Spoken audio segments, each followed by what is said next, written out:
嘛是民生的消息，这个乌克兰甲俄罗斯的战争影响国际的饲料拢起价，再加上去年底国内这猪仔囝呢有疫情，就有猪济，部分的关市的这猪肉拍袂计销，每公斤已经超过100块啊！甲去年同期每公斤75块，比较起来，差不多起将近30块。卖这个摊商讲，卖猪肉卖遮济当，毋捌看过这款的天价，毋捌看过计销遮贵的，因为呢买起降价，也就是讲，真侪消费者无想要买猪肉，有摊商规矩从清明后暂停卖猪肉的时间，搁延差不多3-4天。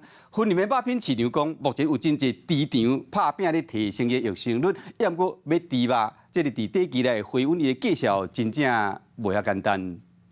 200就好。民众买猪肉紧啊紧，摕起咧磅仔称了后，佮要求头家切甲细块咧，因为即卖猪肉有够贵的。五花的话，大概现在怎么卖？180。180了。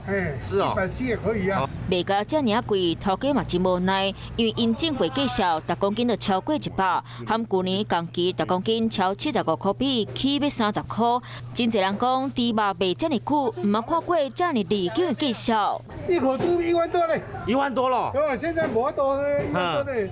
没有遇过这个这么高的价钱，对不对？哦，从来还没有看到那么价钱那么好的。唔捌拄过遮贵的。对。哦。放假6天，正常过年才有休遐济工嘛。对。啊，平常时唔捌休遐济工啊啦。因为生理实在受歹，有当归期将本来清明后休困时间，佮加休3-4天。婚礼肉品市场解说，猪肉起价是受到战争饲料起价含猪仔破病影响。因为原物料上涨的关系，再加上去年年底有 PED。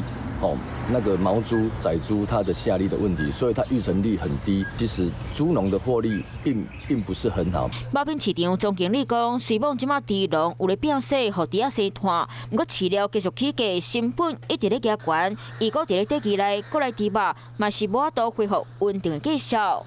Hello， 大家好，我是乃瑜，要教给大家2个任务。第一个，华视新闻的脸书专页，你按赞了吗？还有华视新闻的 YouTube 频道，赶紧订阅起来，还要记得按赞，开启小铃铛哦。